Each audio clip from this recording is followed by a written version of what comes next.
उल्हासनगरमध्ये असलेल्या छत्रपती शिवाजी महाराज पुलाजवळ वाहतूक पोलीस आणि रिक्षा चालक यांच्यात वाद झाला आणि त्याचं रूपांतर हाणामारीत झालं।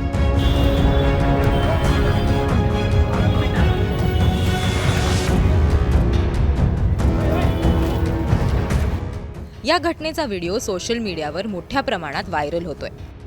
माहितीनुसार वाहतूक पोलीस पुलाजवळ नियमित तपासणी करण्यासाठी म्हणून आले होते। एका रिक्षाचालक आणि पोलीस कर्मचाऱ्यांमध्ये काही कारणावरून वाद झाला। या वादाला लवकरच हिंसक वळण लागलं। आधी रिक्षाचालकानं ट्रॅफिक पोलिसांना कानाखाली लगावली आणि नंतर ट्रॅफिक पोलिसांनीही त्याच्यावर हात उचलला। वाहतूक पोलीस आणि रिक्षा चालक एकमेकांशी भांडू लागले। या भांडणाचा व्हिडिओ जवळपासच्या लोकांनी रेकॉर्ड केला आणि सोशल मीडियावर शेअर केला। तो शेअर करताच तो प्रचंड व्हायरल झालाय।